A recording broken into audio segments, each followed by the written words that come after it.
long for the bandits, and it echoed across the small forest clearing. Thin, trembling voices quivered in the air, fragile with fear, as the fairies cried, begged, and called for help from inside their cages. Their tiny hands clutched the cold bars, and their wings fluttered desperately, as if their bodies still refused to understand there was no escape. Around them, the bandits moved with rough laughter and heavy boots, as if it were all just work. Another deal, another group of living beings to be sold for the right price. One of the men gave a cage a lazy kick and laughed when one of the fairies let out a startled scream. Another leaned against a tree stump with his arms crossed, clearly satisfied with the day's catch. The air smelled of sweat, soil, and damp wood, and over everything hung a sense of something rotten, something deeply wrong. Then came the sound. It wasn't loud, yet it cut through the laughter like a blade. A single step, firm, calm, intentional. The bandits froze for a moment and turned toward the darkness between the trees, where the last rays of sunlight barely reached. A man stood there. He stepped forward without haste, but without hesitation, one hand resting on his sword, his gaze fixed directly on them. There was nothing uncertain about him, no nervous tremor, no doubt, only cold anger, carried so quietly in his face that it felt worse than a shout. One of the bandits smirked and took a step forward. "Who are you?" The man stopped a few meters from the camp. His eyes swept briefly over the cages, over the small bodies pressed against the bars, over the fear in their faces. When he spoke, his voice was low, but hard enough to silence the laughter. "I'm here to save them. You're not selling them." For a moment, there was silence. Then several of the men burst into laughter. It rang through the trees, raw and mocking. One spat on the ground and shook his head. "Save them?" he said with a crooked grin. "What are you going to do all alone? There are 5 of us." The man didn't answer with words. The bandits began to move toward him, confident, almost lazy, like predators already certain their prey was caught. The first raised his weapon, ready to strike. What happened next was almost too fast to follow. The man moved. His motion was so quick it became a blur of steel and dark fabric. The sword sang through the air in precise, controlled strikes. Not wild swings, but deliberate blows and blunt strikes that hit wrists, shoulders, and stomachs with brutal force. The first bandit lost his balance and slammed into the ground, the air knocked from his lungs. The next barely had time to turn before a heavy strike to the side of his head sent him crashing down like a felled tree.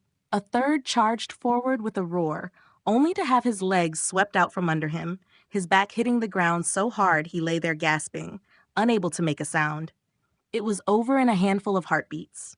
The last of the laughter died, replaced by the sight of 5 men sprawled in the mud and trampled grass, unconscious or too close to it to move. None were dead, but none would be getting up anytime soon. The man lowered his sword slowly and exhaled through his nose. His gaze didn't linger on the fallen for long. It shifted immediately toward the cages. Behind the bars, the fairies were huddled together in terror. Some still whimpered even though the fight was over, as if they couldn't yet believe the danger had truly passed. As he approached, a few of them began to cry harder. "No, wait, please don't." One of the small voices sobbed. "We didn't do anything. We didn't do anything." He stopped by the first cage and slowly lowered his sword completely, letting them see he meant no harm. The harsh coldness faded from his face, and when he spoke again, his voice was still calm, but much softer now. "Relax. I'm here to help you. I'll get you out." The fairies stared at him with wide, fearful eyes. After a moment, one of them gave a hesitant nod. He began opening the cages one by one. The locks gave way with dry clicks, and each time a door swung open, there was hesitation, then a small rush of movement as the fairies carefully flew out into the cool air. They gathered around him, still trembling, but with a new kind of unrest in their bodies. Not the paralyzing fear from before, but a dizzy, uncertain relief. The kind that came when a nightmare suddenly released its grip. Some landed near his shoulders, others on the ground by his boots. A small fairy with golden hair and tear-streaked cheeks placed her hands against her chest and looked up at him with eyes full of gratitude. "Thank you. Thank you." But then the mood shifted. Several of them turned toward one of the cages standing slightly apart from the others. It was darker, dirtier, and no flutter of wings came from inside. Only faint, painful movements. One of the fairies pointed with a trembling hand. Them too. Please, help them too. The man walked over to the cage and knelt down. His expression grew heavy as he looked inside. Several fairies lay curled together, but their backs were empty. Where delicate wings should have been, there were only bloodied, ruined wounds and damaged remnants. Some barely moved. Others looked up with dull eyes, so exhausted that even fear seemed distant, as if the pain had drained nearly all their strength. For a brief moment, his jaw tightened. The anger returned, dark and warm in his chest. Not the sharp edge of battle, but something deeper. The sight of their broken bodies made the silence around him heavy. The bandits hadn't just captured them. They had mutilated them. One of the wingless fairies swallowed and whispered, "See, can you help us?" He looked at them long enough for them to feel that he truly saw them. Not as burdens, not as something tragic beyond saving, just as beings who needed help. "I promise," he said quietly, "I'll do my best." A nearby fairy looked up at him, hope flickering in her eyes. She hesitated as if the question felt strange in a moment like this, but then she asked anyway. "What's your name?" For the first time, a faint smile touched his face, not wide, but enough to make him feel less like a stranger. "My name is Timmy." The name seemed to pass quietly between them, repeated in soft voices, as if it gave them something to hold on to. A rescuer. Not just a sword that appeared and vanished, but a person. Someone who had chosen to come. A little while later, Timmy gathered the 5 men, bound them tightly, and propped them up where the cages had once stood. The ropes dug into their arms and chests, and even if they woke, they wouldn't get far. Around them, the ruined camp stood as a clear sign that their hunt was over. Only one cage remained, the one with the wingless fairies. Timmy stood for a moment, thinking, while the others fluttered around him in small, nervous circles. Then he stepped forward, opened the final cage carefully, and bent down. One of the wingless fairies looked up, weak and exhausted, but with a fragile spark of hope in her eyes. "We're going to the city," he said calmly. "There must be someone there who can help you." He lifted the cage gently, as if it carried something far more fragile than wood and metal. One of the wingless fairies, pale and tight-lipped, looked at him as though she barely dared to believe the world could still turn toward the light. Timmy mounted his horse as the other fairies gathered around him in the air. Some stayed close to his shoulders. Others hovered near the cage, refusing to leave their injured friends alone for even a second. The horse shifted beneath him, and the darkness of the forest no longer felt like a prison, but a path out. Then they rode toward the city. Chapter 2. The City and the Healer.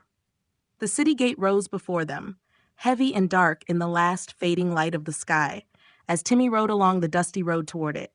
The sound of the horse's hooves striking stone blended with the faint flutter of wings around him, the fairies following close like small glimmers of light in the air.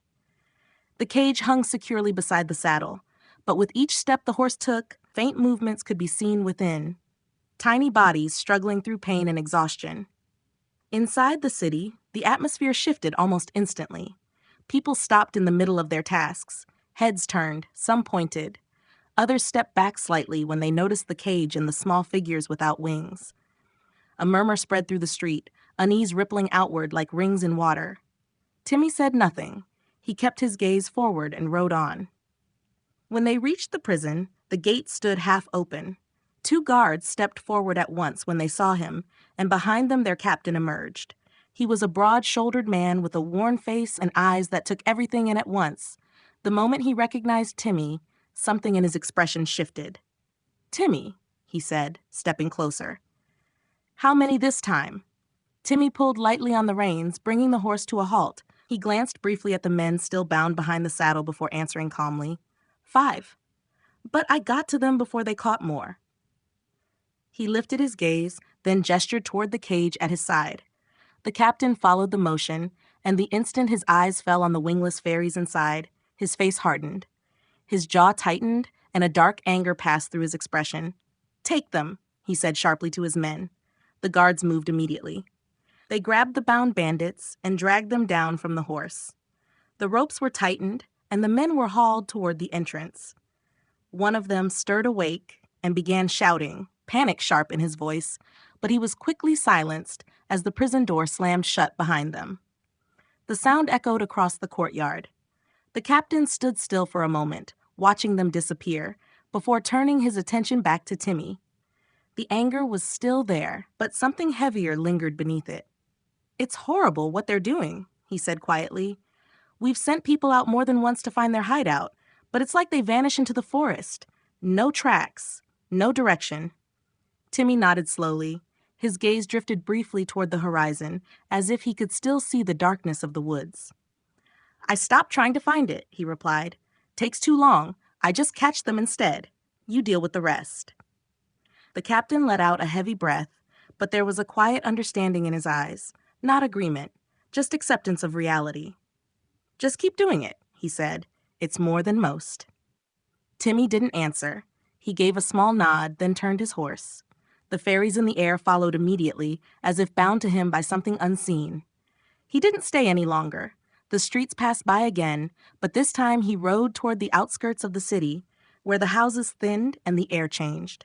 The smell of smoke and people faded, replaced by something harsher and something more unsettled. It became unmistakable as he approached Tom's place. Enclosures, small buildings, temporary shelters, and creatures. Not just fairies. His gaze moved slowly across the area as the horse slowed. A unicorn stood in a pen near the entrance, but its forehead was bare. Where a horn should have been, there was only an uneven, scarred surface. Its head hung low, its eyes dull, as if something had been taken from it that could never be returned. Farther in, other beings stood, some with wounds, others missing parts of themselves, all carrying the same quiet weight. The sounds were different here. No shouting, no panic, just a low, constant hum of life trying to hold itself together. Timmy dismounted without haste. The fairies gathered closer around the cage, their small faces tense as they looked at the others, as if only now they were beginning to understand how large the problem truly was. And then he saw him. Tom stood deeper within the area, surrounded by a small group of young people. The old man was short and thin, almost fragile in appearance, with a smooth bald head and large glasses that slipped slightly down his nose. But there was nothing weak about the way he stood. His hands moved calmly and steadily as he adjusted some equipment, and his voice carried a firm warmth as he spoke to those around him. "No, not like that," he said, gently taking one of their hands to guide it. "You need to support here. Otherwise, you'll do more harm than good." The young person nodded quickly and corrected their grip. Tom gave a faint smile and patted them lightly on the shoulder. "Good? Try again." Timmy remained still for a moment, watching. The way they listened, the way Tom worked, there was no doubt, no hesitation. Only experience and calm. One of the fairies beside him whispered almost soundlessly, "See, can he help them?"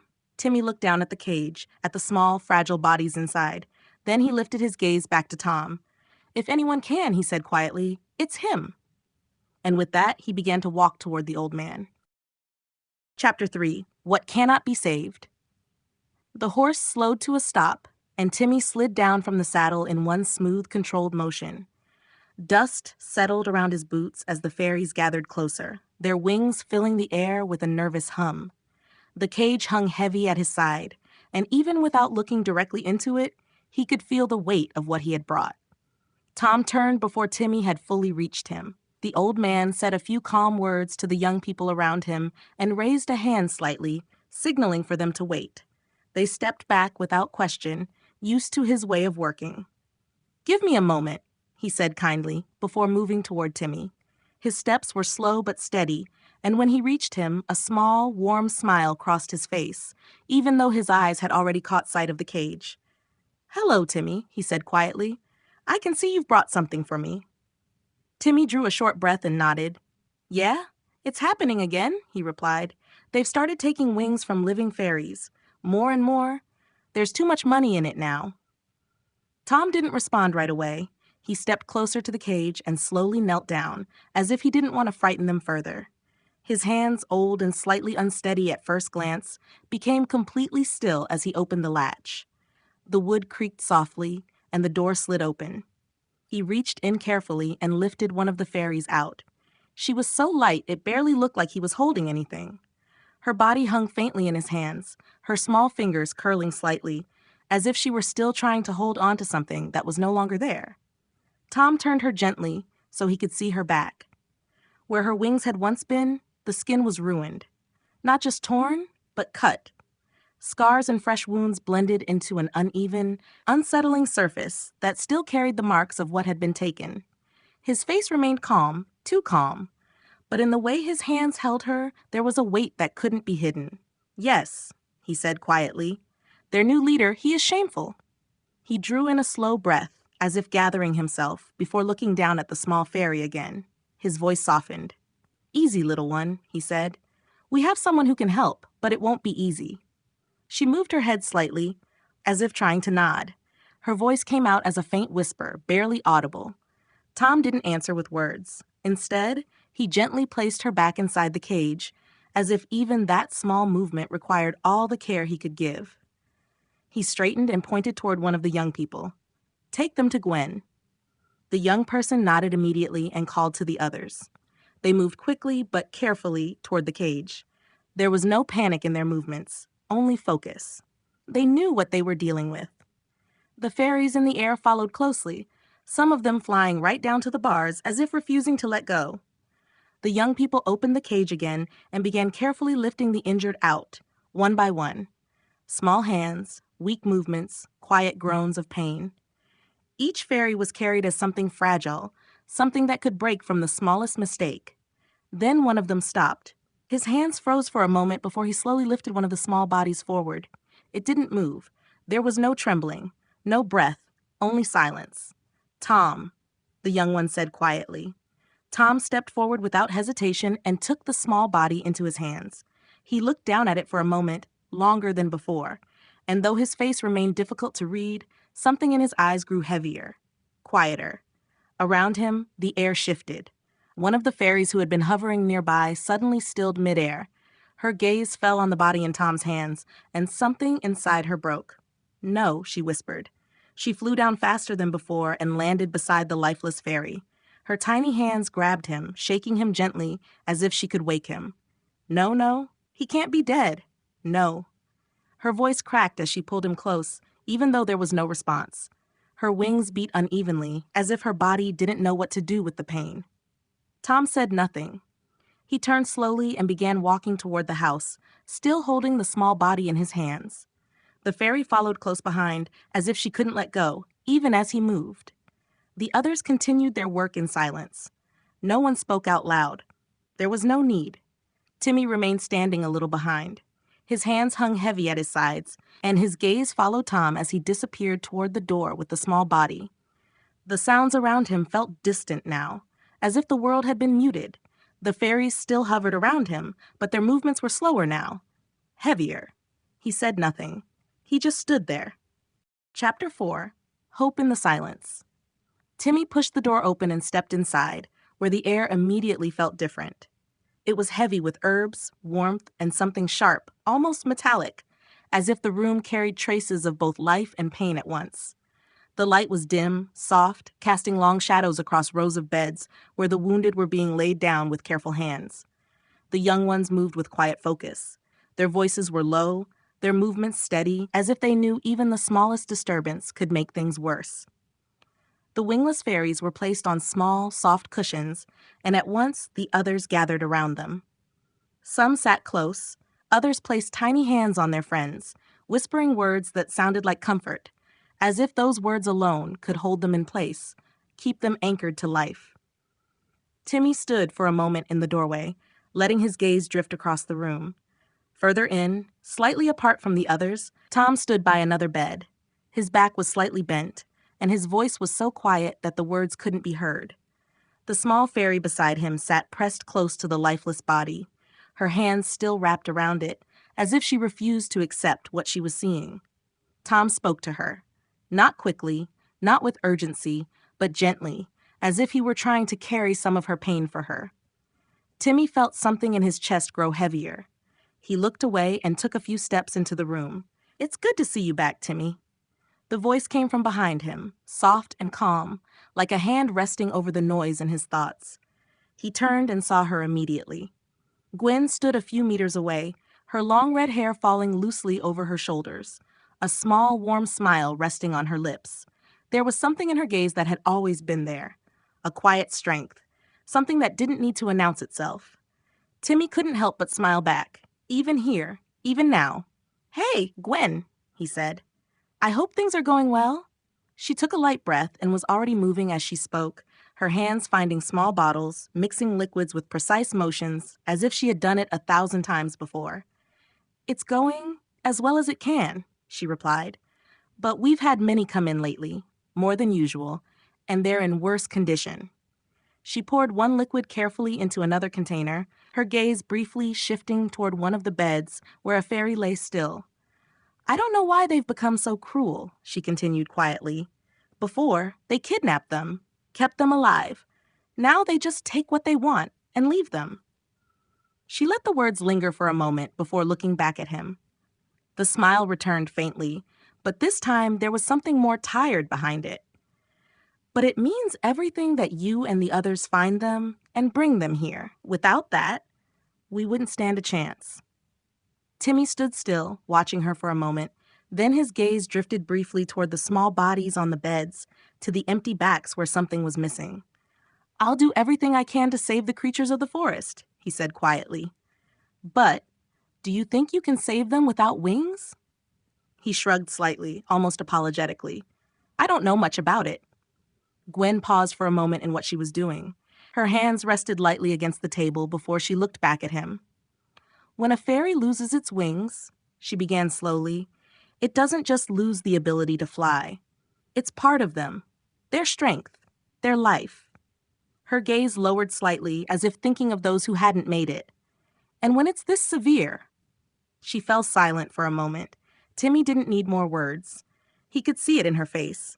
But then she straightened just a little, and something in her voice shifted, not into ease, but into something that held on to something better. "But we don't give up," she said. "We've had help from a wizard, a new one. He's been working on a kind of medicine, something that can stabilize them." She picked up a small vial and held it lightly between her fingers. "It doesn't always work, but we've seen results, around half survive, maybe a little more." Timmy followed the vial with his eyes, as if it carried more weight than it should. "And," she continued, lowering her voice slightly, "we're working on something else too."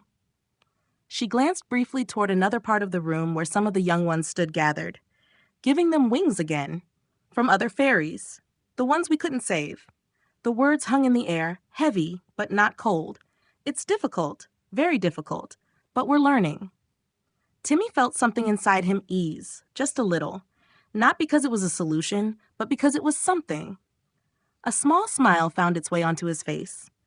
"I'm glad to hear that," he said softly. Around them, the work continued. Quiet voices, soft footsteps, wings slowly finding a steadier rhythm. In the middle of everything that had been broken, there were still those trying to piece it back together. Chapter 5. A New Direction.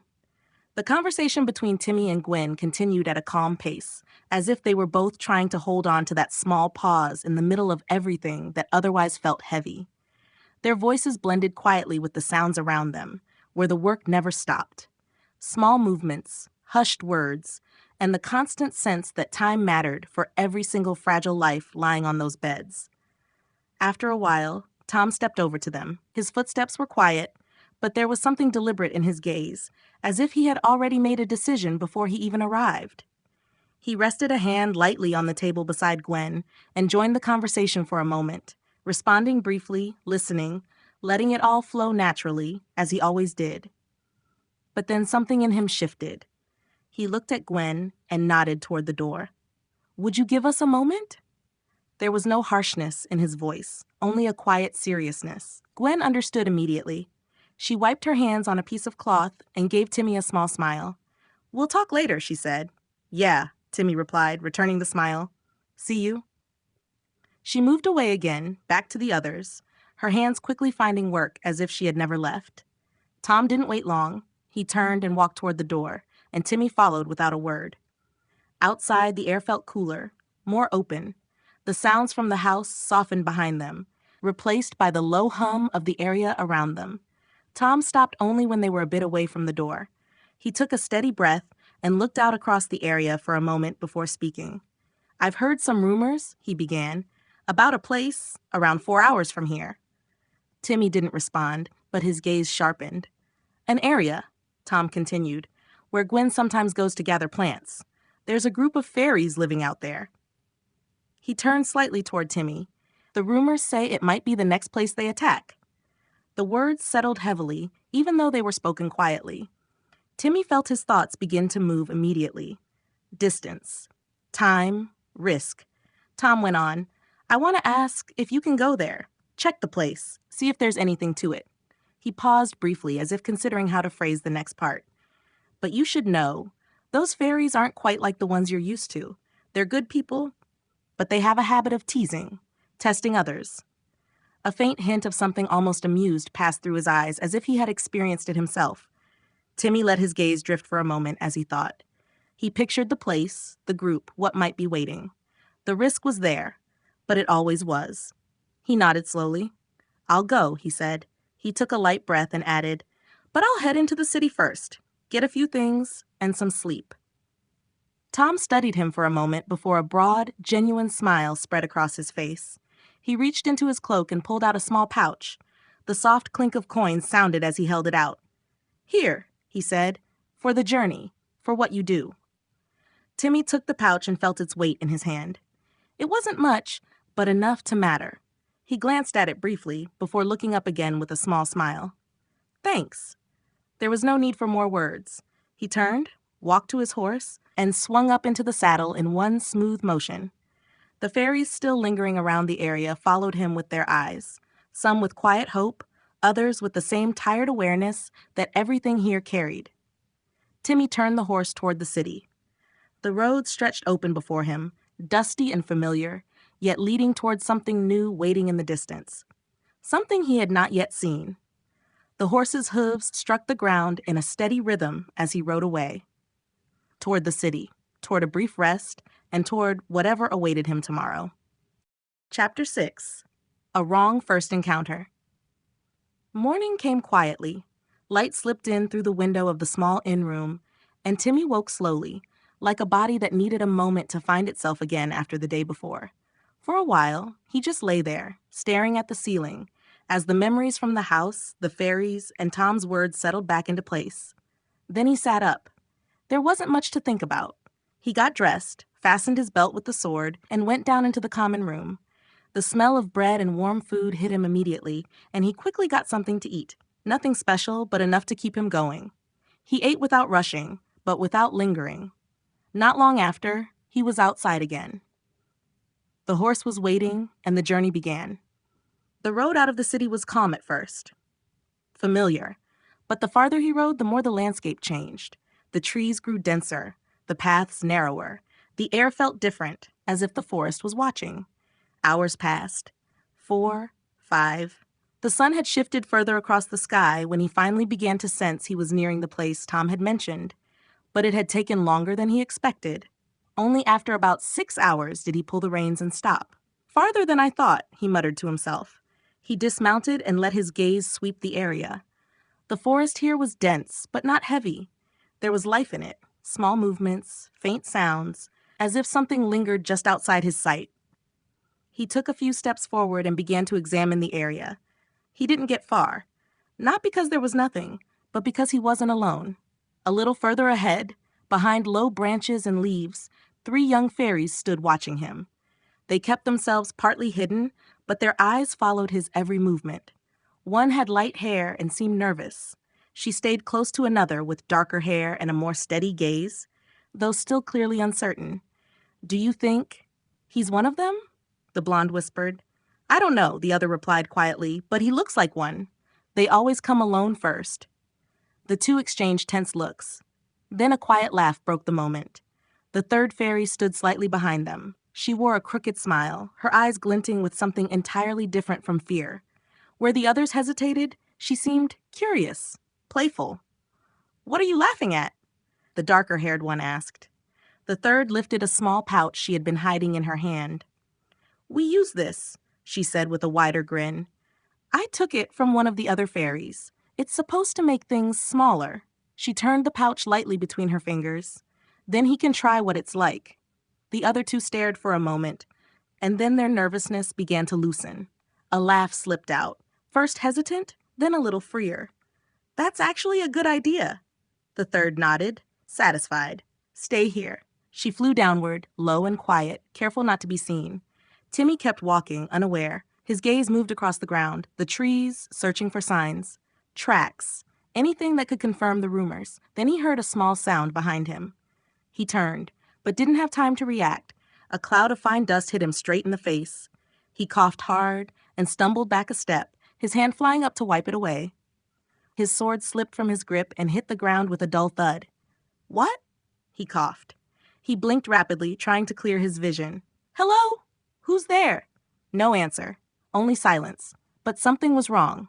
A warmth began to spread through his body. At first faint, then stronger. His hands trembled slightly, and he looked down at them and froze. The world changed, or at least it felt that way. The ground seemed closer, the trees taller, the shadows deeper. No, he whispered. He took a step, but his legs felt weak. He dropped to his knees, his gaze darting around. Everything was growing. No, he was shrinking. His breathing quickened as his body continued to reduce. His clothes shrank with him, but the world around him shifted violently. Small stones became boulders. Blades of grass turned into towering pillars. Stop, stop, he whispered, not even knowing who he was speaking to. But it didn't stop, smaller and smaller. Until puff, he sat on the ground, so tiny that even the world felt unfamiliar. Smaller than a mouse. Smaller than a fairy. His heart pounded as he tried to understand what had just happened. Then came the sound. A heavy thud. He looked up. Shadows fell over him. 3 enormous figures stood above him now. Their wings stretched like vast living shapes, and their faces filled the sky above him. The fairies. They looked down at him, and they laughed. Just look at him, one said, her voice rolling through the air like thunder to him. He's so small. Was he supposed to get that tiny? Another asked with a grin. The third simply shrugged, still wearing that same crooked smile. It doesn't matter, she said. He's one of them. One of the ones who take us. Timmy stared up at them, still on his knees, still struggling to understand. His world had been turned upside down, and they thought he was the enemy.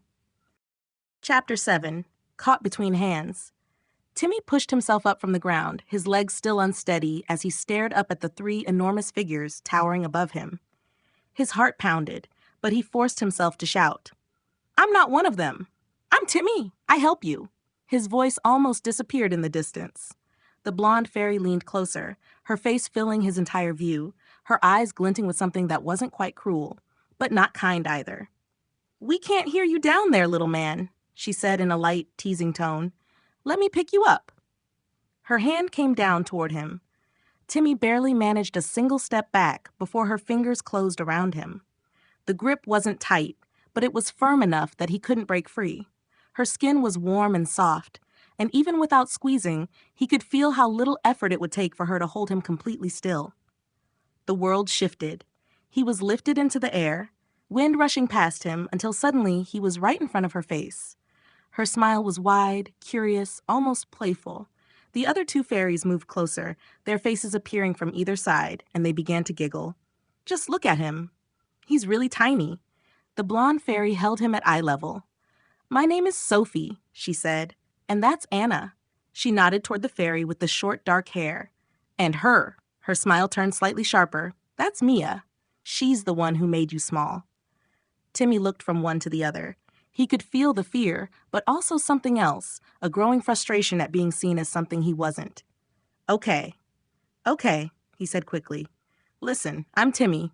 I'm not like the others. I spend my time helping fairies and other creatures. Sophie's eyes widened slightly, her grip shifting just a little, as if she instinctively held him more carefully. Wait, is that true? Before Timmy could answer, Mia's voice cut in, sharper. Of course it's not. She stepped closer, her gaze locked on him with a distrust that almost felt like heat. He'll say anything to survive. Just give him to me. I'll handle the rest. Sophie pulled him a little closer to herself without thinking. Timmy felt the movement, the way her hand instinctively shielded him, even though she still didn't know if she could trust him.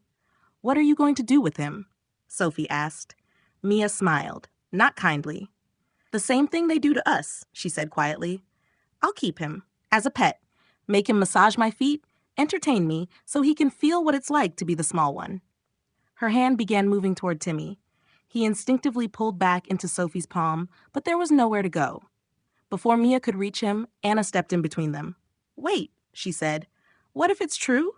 Mia stopped abruptly and looked at her, clearly annoyed. "Both of you stop," she said. "You were part of the plan to make him small. What did you think we were going to use him for?" Sophie and Anna exchanged a glance. Something hesitant had crept into them now, something that hadn't been there before. Timmy could feel it. He could feel Sophie's hand trembling slightly around him. I don't know," Sophie said quietly. "It just sounded like a good idea, but—" She looked down at Timmy again. "Maybe we could take him to the others?" Mia scoffed. "You think they won't be furious that we shrank a human?" she said. "This stays between us." She stepped closer again, more insistent this time. "Give him to me, now." Her hand shot forward, but Sophie pulled back. Fast. Her wings beat hard as she lifted into the air, pulling away from Mia while holding Timmy close to her. The movement was sudden, almost panicked, as if she herself hadn't expected to do it. "Hey!" Mia shouted, launching after her. "Get back here!" Anna hesitated only a second before taking off as well, following them. Timmy felt the wind rush over him again, far stronger this time.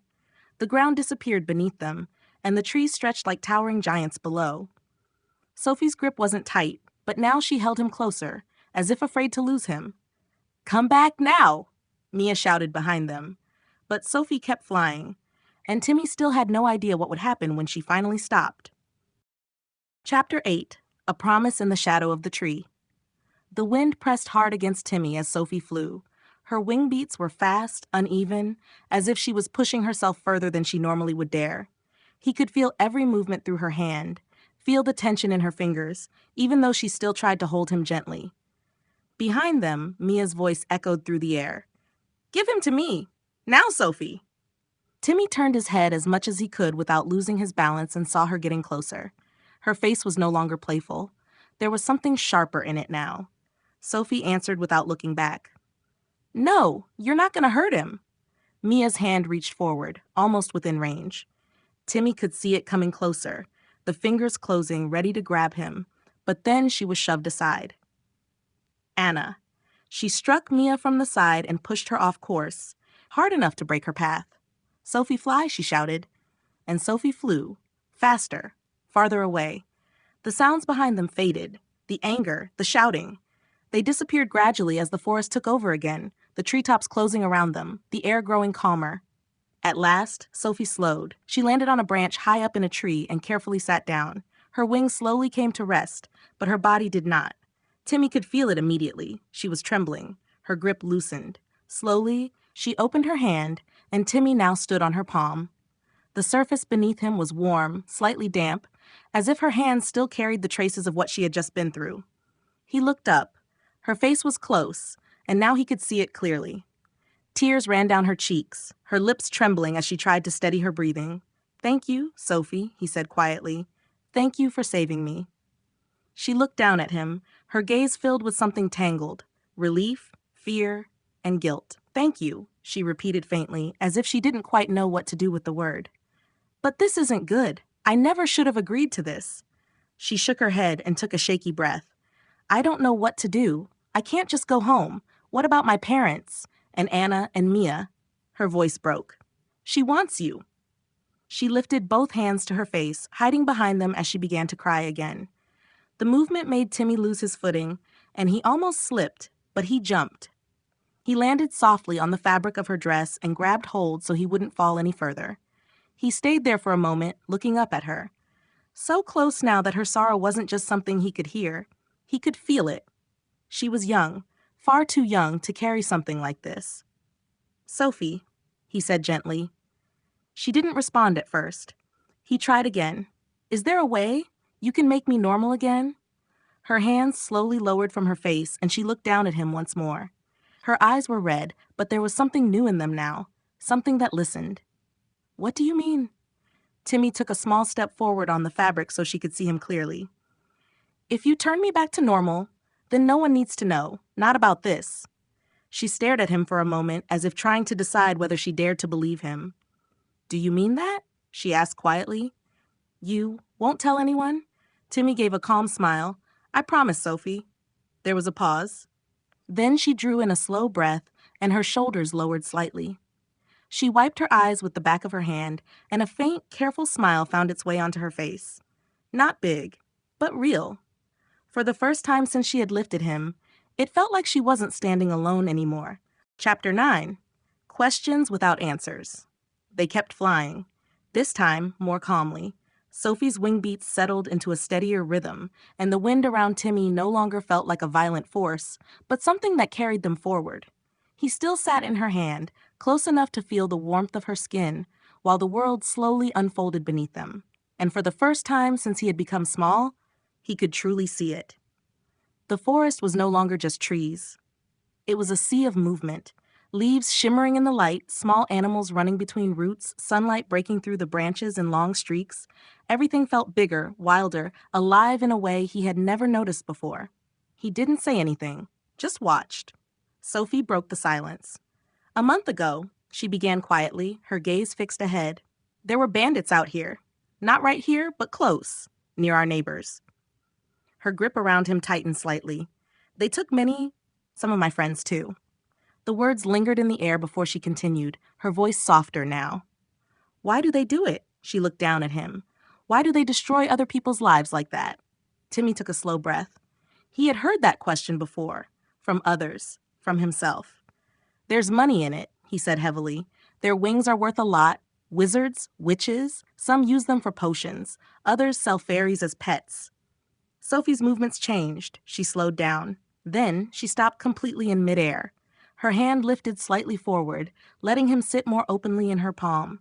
She looked directly at him now, her eyes filled with something that was hard to hold back. How can they do that? She asked. We're living beings. How can someone become so blind that they do something like that, just for money? Her voice trembled slightly. And kill so many innocent ones. Timmy looked up at her. He wanted to give an answer that made sense. Something that could close the gap she was standing in. But the words didn't come easily. I don't know, he said honestly. There are just people out there who don't care. He paused briefly before continuing. But there are others too. Me and the people I work with. We fight it. We travel, stop them, save who we can. His gaze hardened. And yeah, they're getting more dangerous, more skilled, but that doesn't stop us. He looked straight at her. We keep going, even if one day it costs us everything. Sophie held his gaze for a moment. Then a small smile appeared. Not big, but enough to change something. She didn't say anything more. She just started flying again. After a while, the landscape began to change. The trees grew older, thicker, and in the middle of it all, an enormous tree rose up. Its trunk was wide enough to look like a wall, and its roots twisted across the ground like ancient paths. Sophie landed on one of the large branches and gently sat down. Timmy saw it immediately. An opening in the trunk, not just a hole, but something that looked like an entrance. Hidden but clear once you knew where to look. He looked up at her. Is this? Sophie nodded slightly. This is where we stay. Me, Anna, and the others. She hesitated for a moment. Mia, too. Her gaze drifted toward the opening, and some of the calm from before faded again. She usually keeps her things in there. If she has more of that powder, or something that can reverse it, it'll be there. She slowly stood up and began walking toward the opening in the tree. Her steps were careful now. If we're lucky, she said quietly, we can turn you back to normal without anyone noticing. Timmy looked toward the darkness inside the tree, and for the first time since all of this began, there was a real chance of going back. But something in the silence inside didn't feel quite right. Chapter 10. The Silence That Broke. Sophie stepped carefully through the opening in the great tree, holding Timmy close in her hand. The light shifted immediately. Outside, the sun had filtered through the leaves, but in here it was warmer, dimmer, almost a cozy in a way that felt lived in. It was clear what the place was used for. Small hollowed-out spaces in the tree's interior formed natural seats, and along the curved walls lay scattered belongings, leaves, dried flowers, tiny handmade objects, a place where young fairies could gather, talk, laugh, feel safe. The contrast to what Timmy had just experienced felt almost unreal. Sophie walked a little deeper inside and sat down on the edge of a smooth wooden surface. She lowered her hand and let Timmy step down onto it. Stay here for a moment, she said quietly. He nodded. She stood again and began searching. She moved quickly from one small niche to another, shifting things aside, peering behind hidden corners, opening little pouches and containers tucked away throughout the space. Her movements grew more and more frantic, as if she expected to find it any second. But it wasn't there. Not what she was looking for. Timmy could see it in her. The way her shoulders tensed, how her breathing grew shorter. "It has to be here," she muttered under her breath. "She always hides it here." She kept searching. Nothing. For a moment, she stopped in the middle of the room, her gaze darting around as if trying to force something into existence that simply wasn't there. Then came the sound.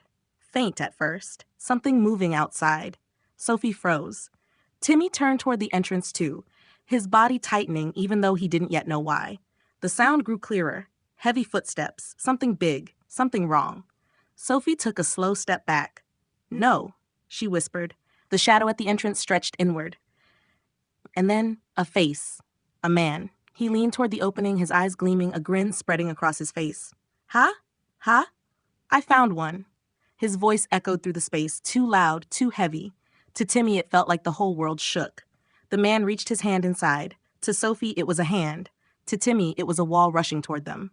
Sophie screamed. She flew backward, wings beating wildly, trying to escape, but the space was too tight. She hit the wall behind her and pressed herself against it, as if she could disappear into the tree. "No, leave me alone," she cried, her voice breaking into tears. The hand closed. She was caught. Her screams sharpened as she struggled, striking at the fingers, trying to tear herself free, but it was useless. To Timmy, it felt like watching a storm explode right in front of him. The air pressure from the movement knocked him off his feet, slamming him hard against the ground. Pain shot through his body, but he forced himself up onto his elbows. He saw everything. Every detail. The folds of skin, the hard edge of the nails, the way the fingers closed around Sophie as if she were nothing more than a small object. "No," he shouted, but his voice vanished into the space. Sophie reached out into nothing, her screams filling the air as she was pulled toward the opening. "Timmy!" Then she was gone. The hand disappeared back outside. The light shifted as the opening cleared, and then silence. Only the fading sound of the man's laughter drifting away. Timmy lay there for a moment. Then he pushed himself up. Every movement hurt, but that wasn't what filled him the most. It was the emptiness. He stood in the middle of the room, so small that everything around him felt endless. Alone. His hands clenched. The anger came first as heat in his chest, then something heavier. Something that settled into his whole body. He took a step forward. Stopped. There was nothing he could do, not like this. His legs gave out and he dropped to his knees. His gaze fell to the floor. He said nothing. But inside him, something was growing. Something that wasn't going to fade away. Chapter 11. Voices in the Dark Time passed without direction. Timmy didn't know how long he had been standing there. Seconds? Minutes? Maybe longer. Everything felt stretched, as if the world had slowed itself down while he was left behind with nothing to hold on to. He kept looking toward the opening. Again and again. Nothing. Only silence. His thoughts began to circle. If he went outside, then what? Even an ant could be enough to knock him over at this size. One wrong step, a falling branch, a bird spotting him. And the bandit? His jaw tightened. There was nothing he could do. Not like this. Then came the sound. Footsteps. Lighter than before, but still clear. Timmy straightened quickly and turned toward the entrance, his body tense, ready to react, even though he didn't know how. A shadow slipped inside.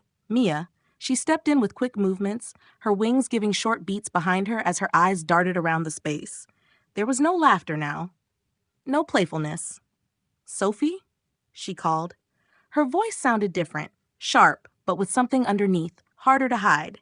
She moved further in, turning, checking behind corners, lightly kicking at some of the scattered things on the ground. "Sophie?" Timmy stood completely still. Too close. Way too close. He saw it just before it was too late. Her bare foot. It came down toward the ground right beside him, so close he could see every detail. The faint lines in her skin, the slight movement of her toes, the weight pressing into the wood. He jumped, threw himself to the side at the last second. The air pressure alone sent him rolling across the floor before he stopped against a rough edge. He held his breath. She hadn't seen him. Not yet. Mia kept moving around, but her movements slowed, grew more uncertain. "Sophie?" she said again, this time quieter. There was something in her voice now that wasn't anger, something that sounded like fear. She stopped, looked down, and then she saw him. For a split second, her face went completely blank.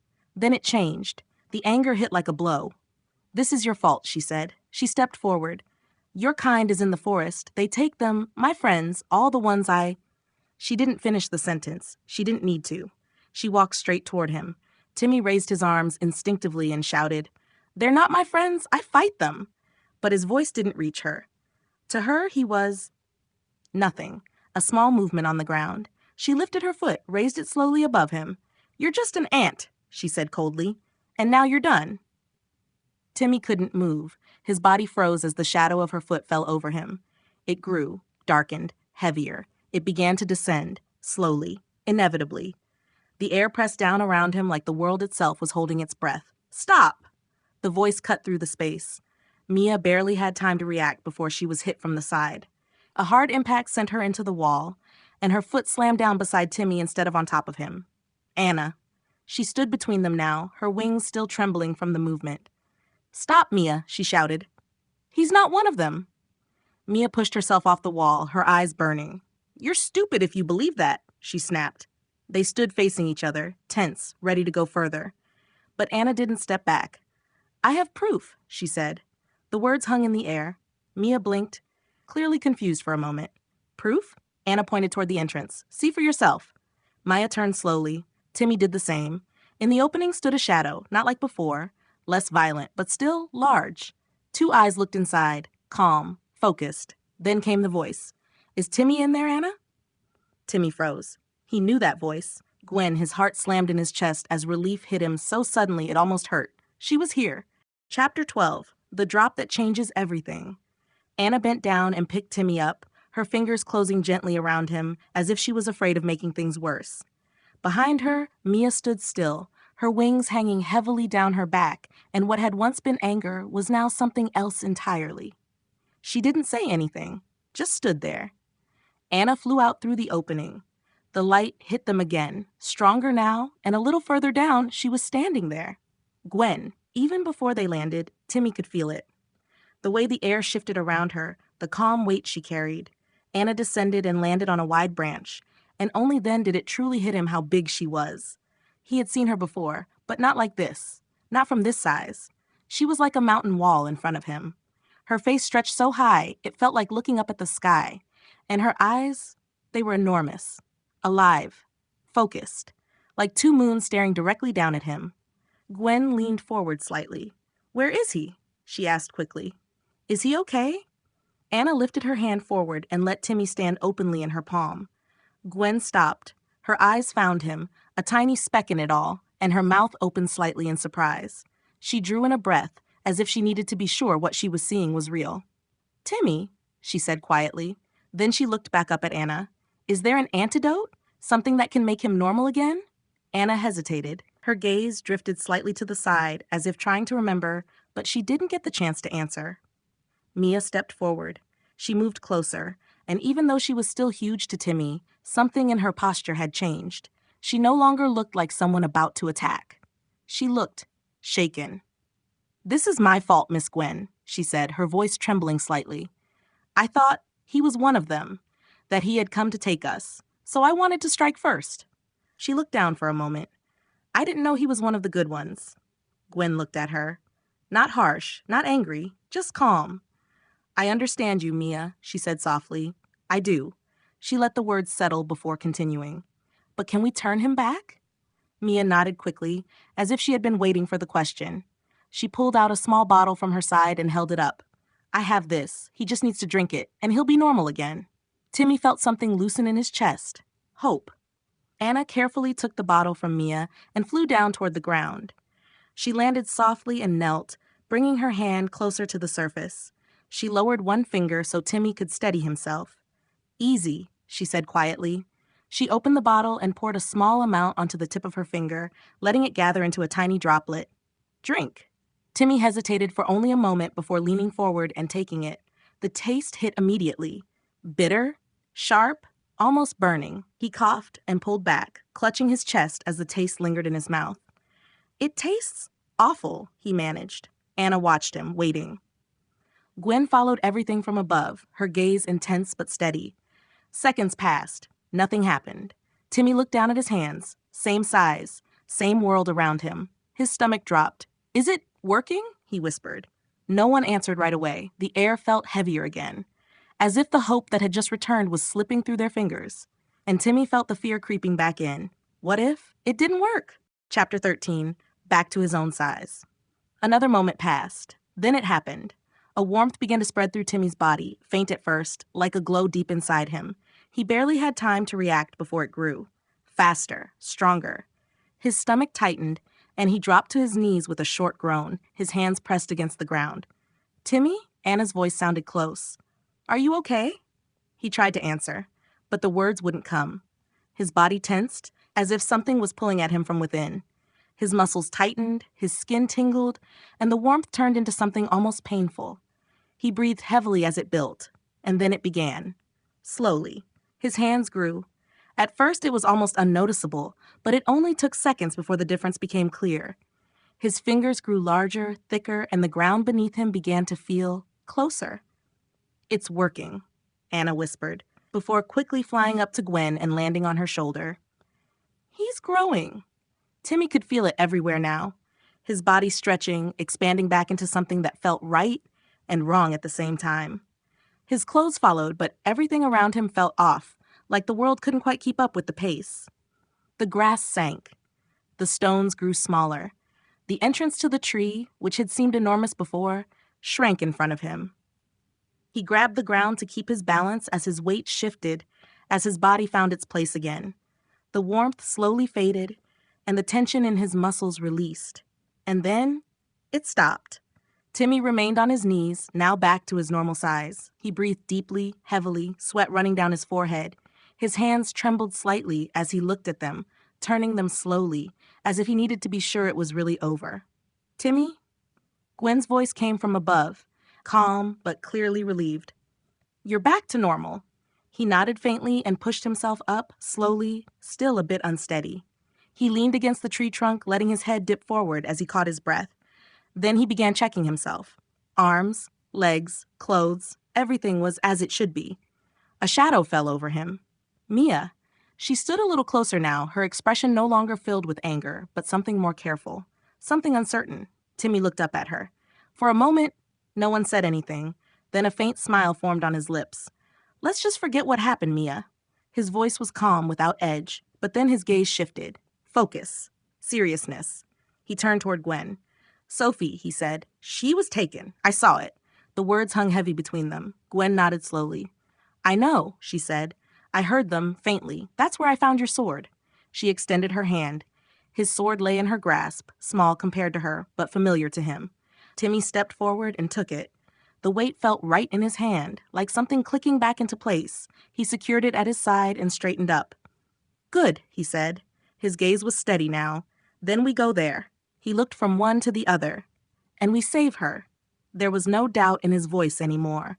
Only direction. Chapter 14. Into the Trap. Mia stood still for a moment, Timmy's words still hanging in the air. Then she stepped forward and lifted herself from the ground, her wings beating hard once before she positioned herself in front of him. "I'll fix my mistake," she said, her voice firm even though a tremor still lingered beneath it. "I'll help. Follow me. I know where they are." She didn't wait for an answer. She turned and flew. Timmy broke into a run immediately. Branches struck against his arms, leaves scraped lightly against his clothes as he pushed through the forest after her. She flew fast, but not so high that he lost sight of her, as if she deliberately kept herself within reach. After a while, she slowed and stopped. Timmy came up beside her, breathing heavily as he looked around. "It was here," Mia said quietly, "where we made you small. And Gwen found your sword here." She looked out into the forest. So they must be close. It only took a moment. Then came the sound. Laughter, low at first, then clearer. Not far away. Timmy tensed and moved forward, slower now, more careful. He pushed a branch aside and looked through the opening. They were there. The bandits stood gathered by a wide river, where the water ran heavy and dark. Some sat on the ground, Others stood, but all of them carried the same relaxed, careless posture, as if they felt safe. In front of them stood several cages. Some were empty, others were not. Timmy spotted two where small figures sat pressed together. Fairies. Their wings trembled faintly, their movements weak. A little further away stood two unicorns, tied down. Their heads hung low, and where their horns should have been, there were only scars and emptiness. Then came the voice. "Let us out, now, you monsters." Sophie. Timmy saw her in one of the cages, her hands gripping the bars, her eyes burning with anger. One of the bandits walked up to the cage. Without hesitation, he struck it hard. The sound rang out. "Shut up," he shouted. Mia froze. Timmy felt it immediately, the way her wings tensed, the way her body shifted forward. Mia, wait. Too late. She flew straight out from their cover directly toward them. Timmy lunged forward after her. "Stop." But she was already out in the open. The bandits turned, confused by the sudden movement, their hands instinctively reaching for their weapons. Timmy arrived a moment later and drew his sword, throwing himself into the fight. Steel met wood and metal. He struck the first hard, knocking his weapon away and sending him to the ground. Another came at him from the side, and Timmy turned, struck back, moving fast, precise. But there were too many. More closed in around him, and even as he fought, they forced him back. A blow hit his side. Another struck his shoulder. He lost his balance, fell. The sword slipped from his hand. A boot slammed into him, pinning him down. Beside him, he heard Mia scream. She struggled, beating her wings, but was grabbed and held tight. One of the men stepped forward. He laughed. "Well, look at that, Timmy." He leaned down slightly. "You, the one who's caught so many of our friends." The others started laughing. "And now it's a little fairy who ruins everything for you," another said. Mia struggled in their grip, her voice breaking. "I'm sorry, I didn't mean to." Timmy tried to push himself up. "That's not." A kick struck him in the face. The world went dark for a moment, and he felt the blood from his nose warm against his skin. "You stay right there," the man said coldly. "I'm going to enjoy making you suffer." Timmy clenched his jaw, trying to gather himself. Then it happened. A small, sharp sound. Something hit the hand of the man holding Mia. He shouted and let go instinctively. "Ah, what the hell?" He pulled his hand back and stared at the small object lodged in his skin. A tiny arrow. "What is this?" Confusion spread. The men looked around. Up. Timmy did the same. And there, in the trees, they stood. Fairies, many of them, a whole group hidden among the branches, small weapons in their hands. Curved bows, sharp arrows. Their faces were not afraid. They were angry, ready. And this time they weren't the ones being hunted.